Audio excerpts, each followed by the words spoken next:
This is Akashavani Mangaluru.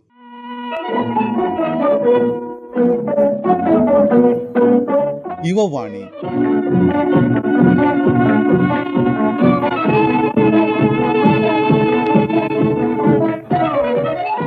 Dear friends, welcome to today's English Yuvavani program.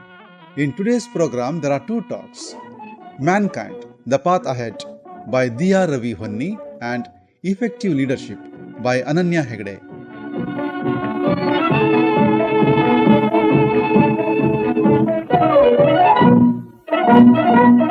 In the beginning, it is Ananya Hegade with her speech on the topic Effective Leadership.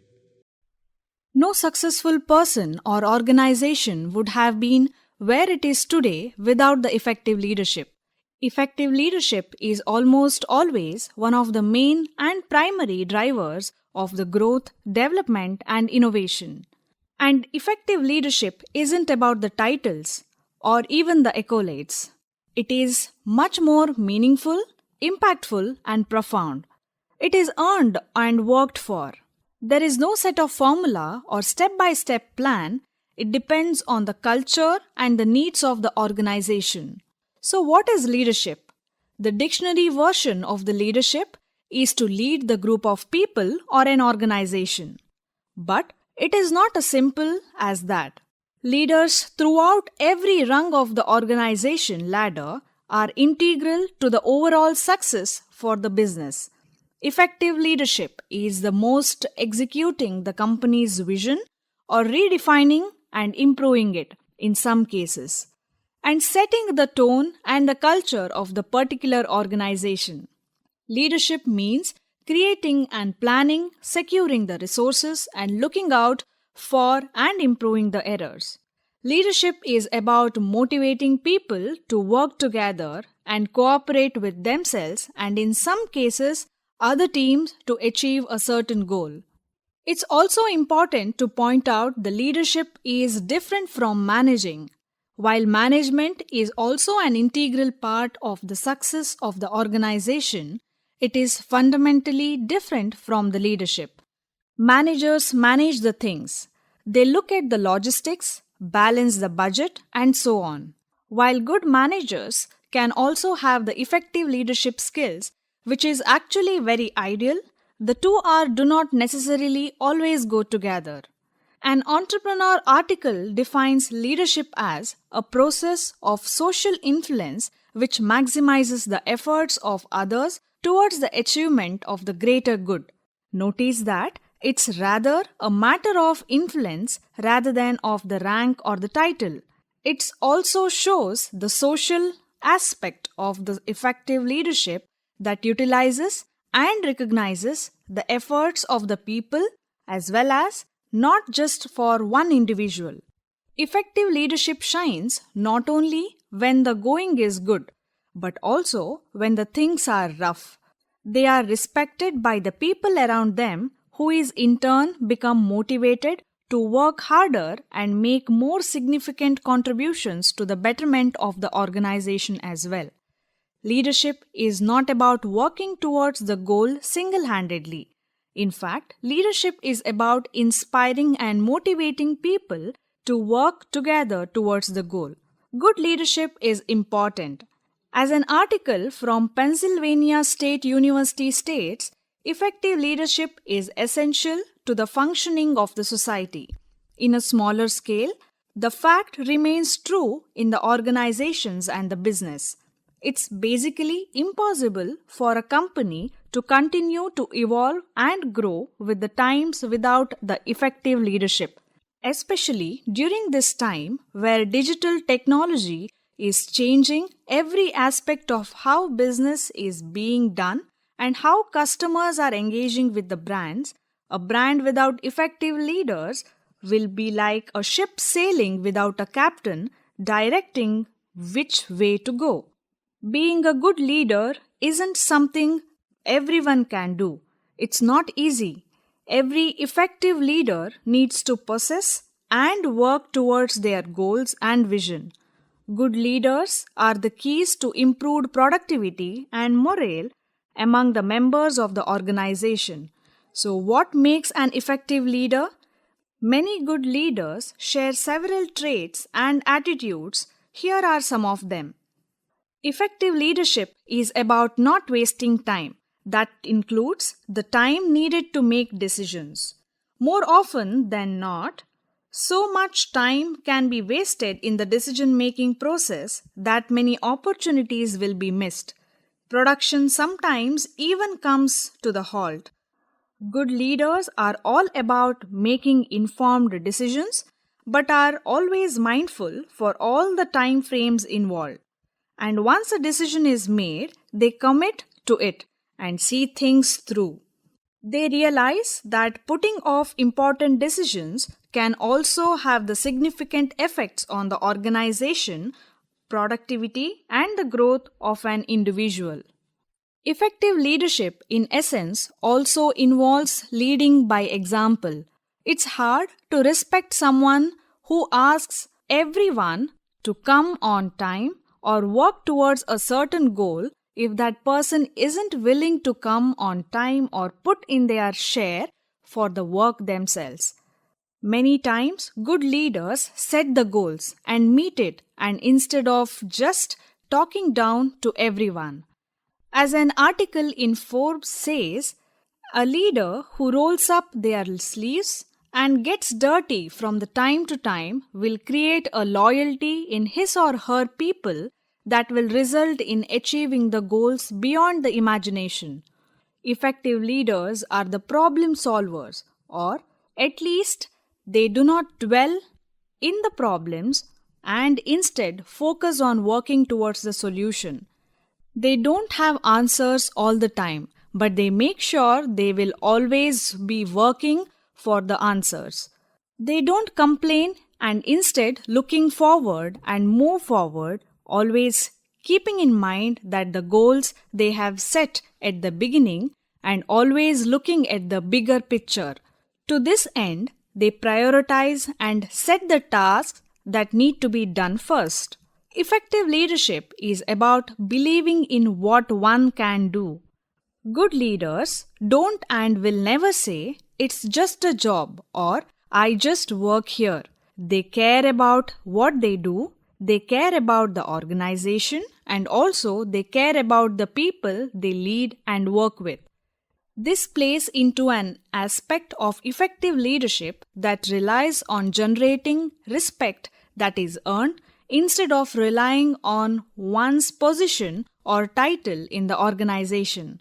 It is humility that makes great leaders open-minded and willing to listen to others and even take constructive criticism. They don't let pride to get it down the way of accomplishing the goals and executing their vision for the business. Often you will hear the story about the boss that stole an idea or took credit for someone else's accomplishments. Good leaders share the glory and they are quick to credit a team member or colleague for a good idea. They know that the success is through teamwork and they respect the contributions and work others make. Great leaders help the people to grow.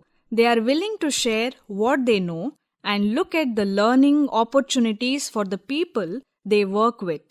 They build up the team and foster the strong relationships, rapport, and cooperation with that team.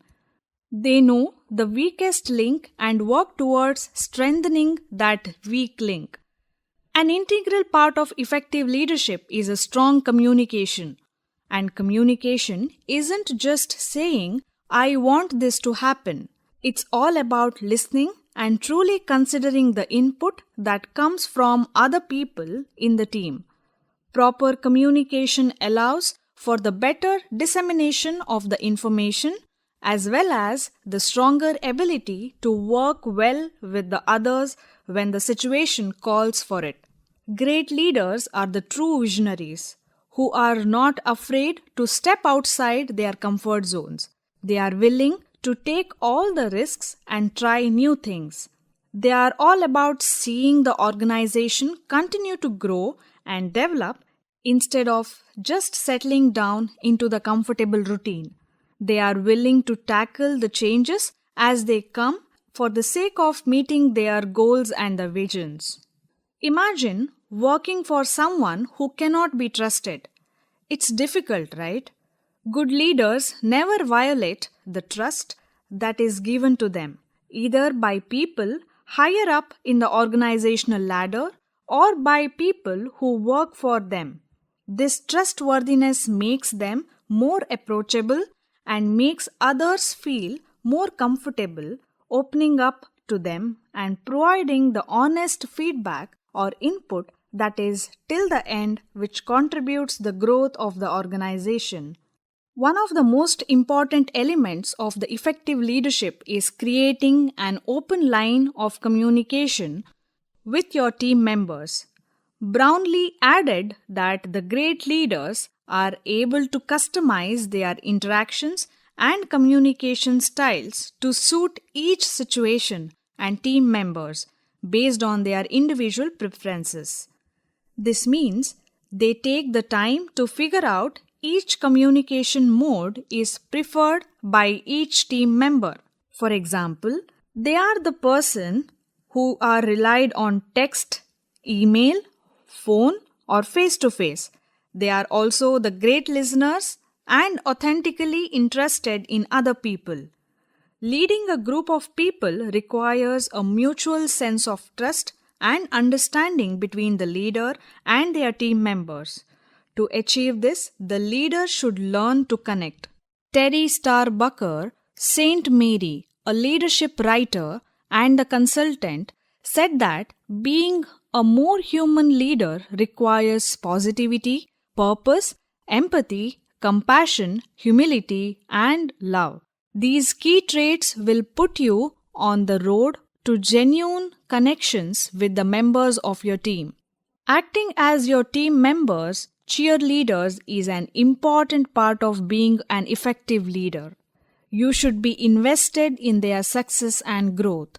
When leaders believe in their employees or the students, give them the opportunity to learn and grow. They might be surprised how much they can accomplish. Don't be afraid to delegate the tasks and encourage freedom and creativity. As much as the leaders wish their teams' day-to-day operations could run smoothly all the time, they are bound to run into an occasional obstacle.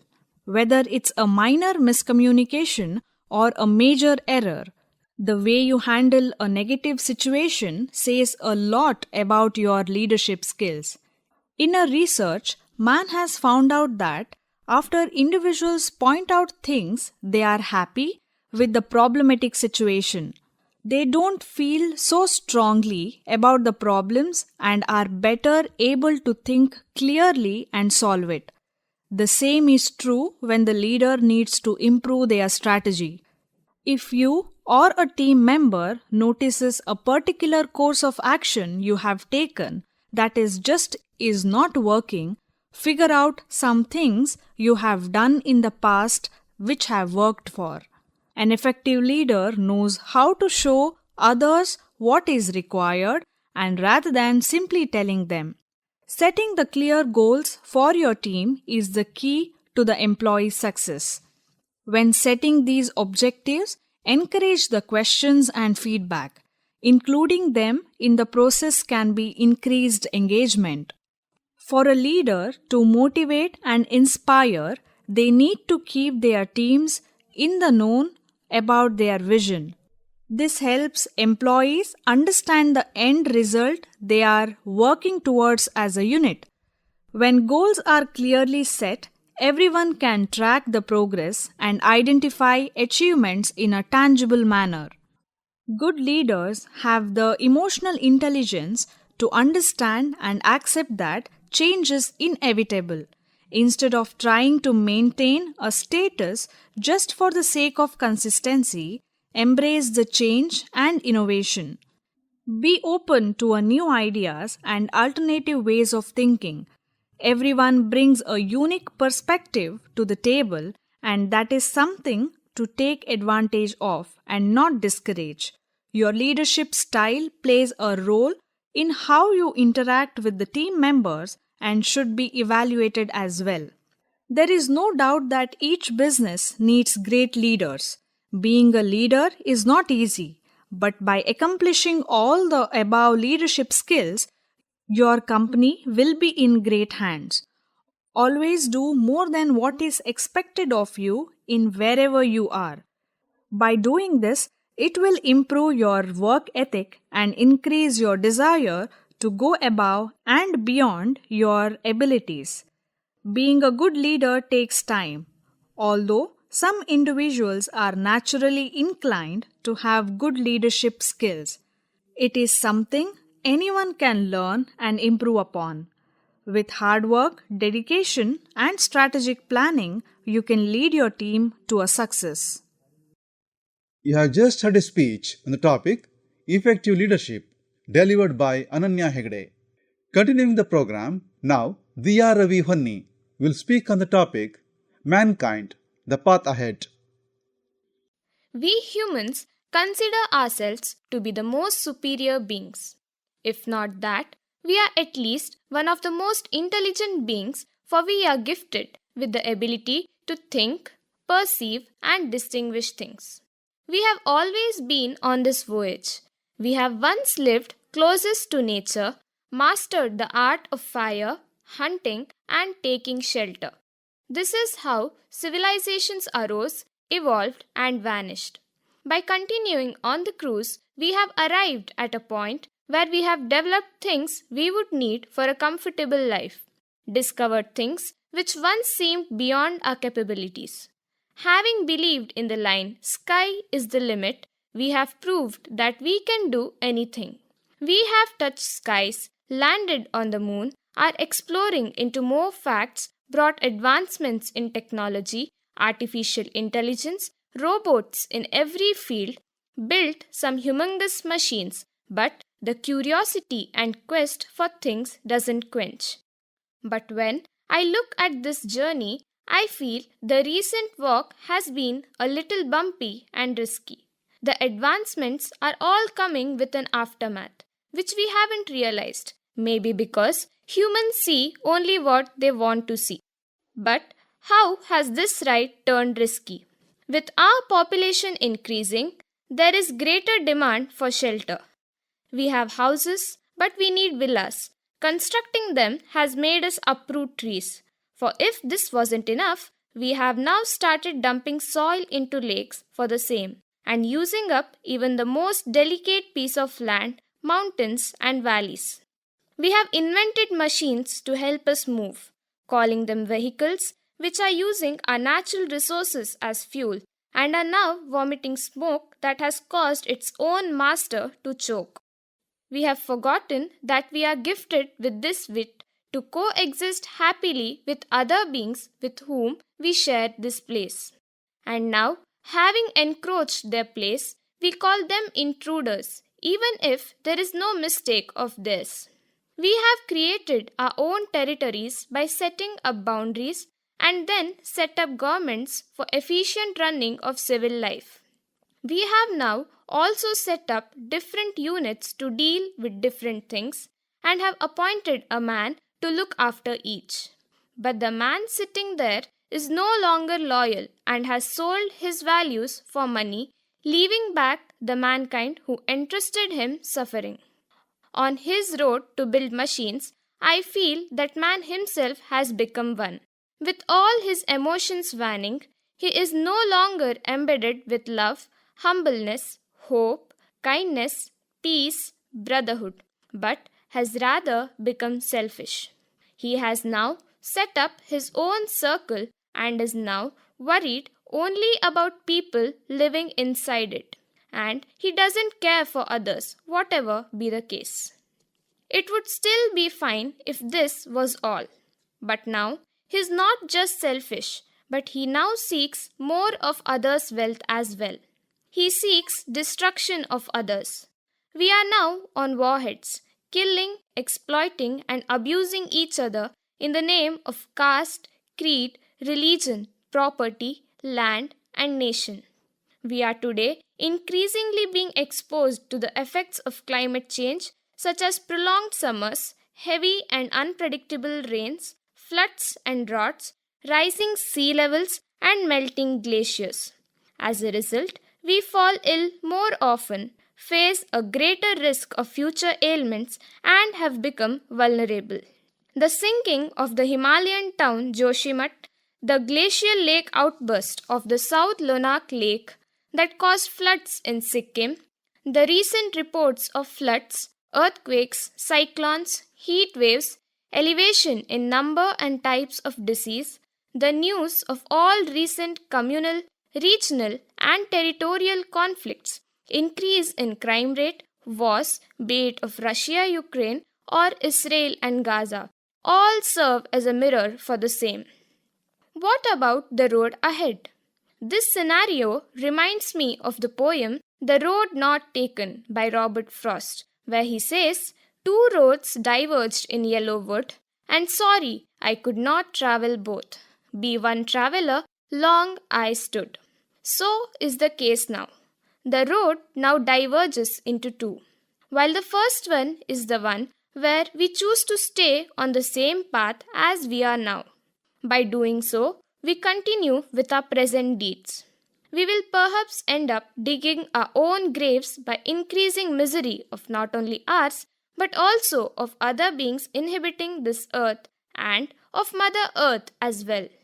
And the second seeks us to take a turn and act wisely. The developments are of course necessary, but not at the cost of Mother Earth is what we realize here.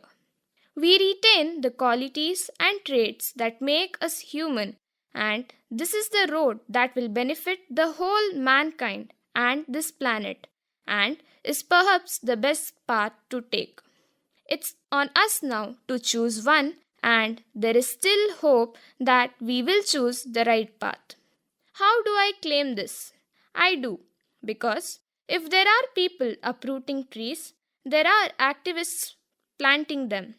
If there are people who use their positions to showcase their luxuries, there are people who find new and better ways of living with what they have. If there are folks who consider animals to be inferior and snatch their habitats, there are animal lovers who care and nurture them.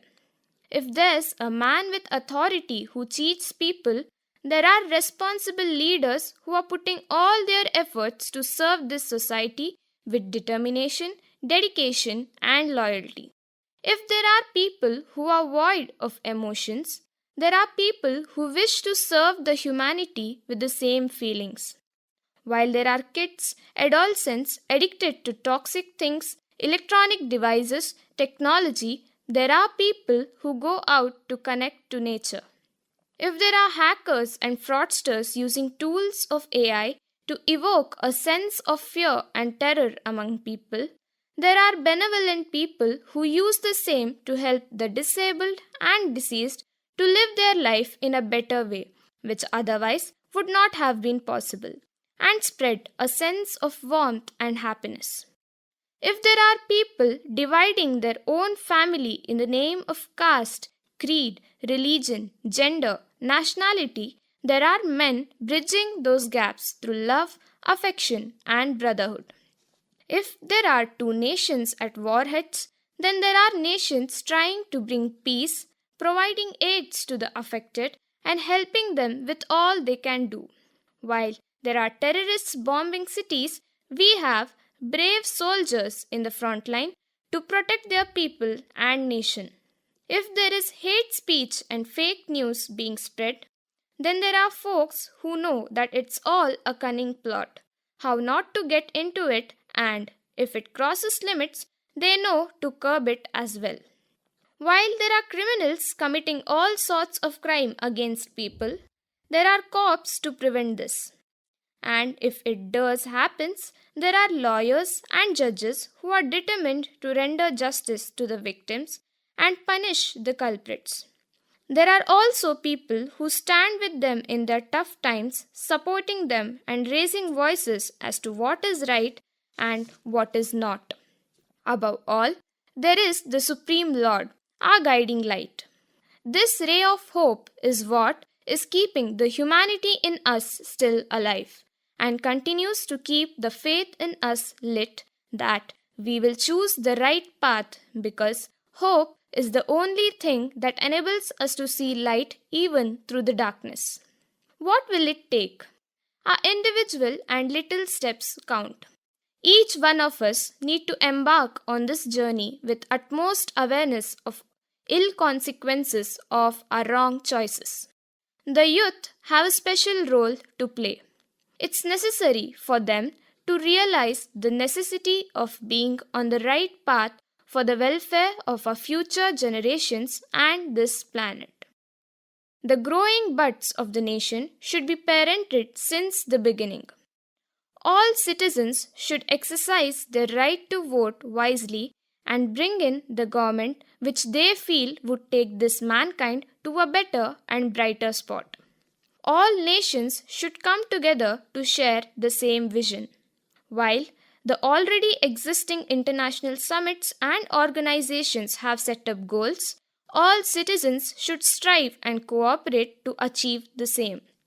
This journey has been long, and every human has fought his own battles, say of colonization, racialism, poverty, discrimination, etc. It hasn't been smooth. The result is what he is today. Whatever discoveries, advancements were thought of and brought up were all for the welfare of mankind. But somewhere it was being misused by people, and man's greed has added more to it and has caused these after effects which is now costing us high.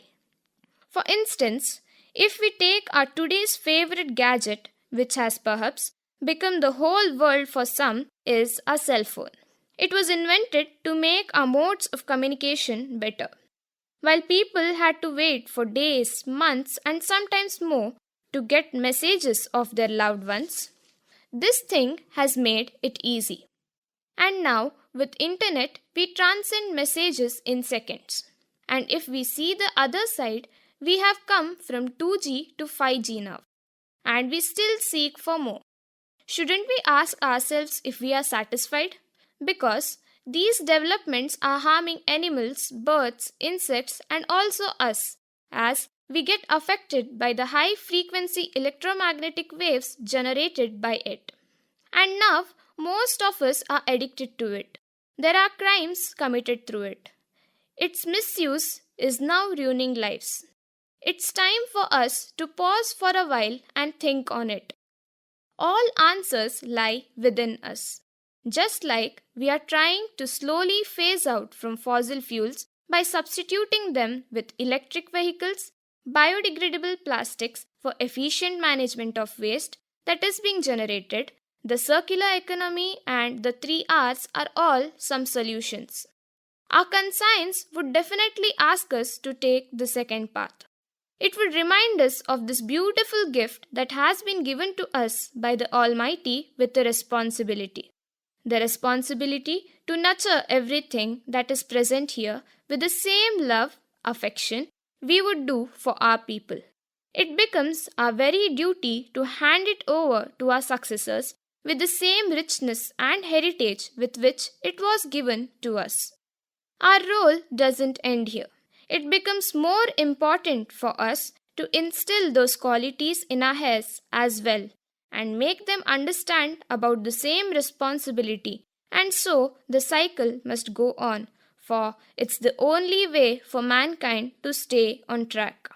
Let's do this before it's too late, because there is no wrong time to start a right thing. Else, the future seems disastrous.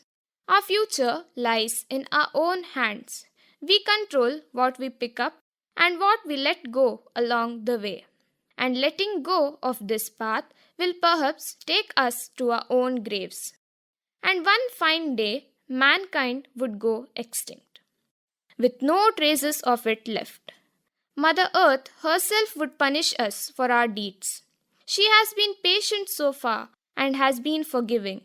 She has also given us a chance to correct our mistakes. And if we miss this opportunity, we are to blame nobody but ourselves. Because Earth is the cradle of humanity, but mankind cannot stay in it forever. Robert Frost further says, two roads diverged in a wood, and I took the one less traveled by, and that has made all the difference. Let's choose a more sustainable way. We need to choose our ways wisely, for there is no coming back. And this choice is what will decide our future, the path ahead. You have just heard Diya Ravi Honni speaking on the topic Mankind, the Path Ahead.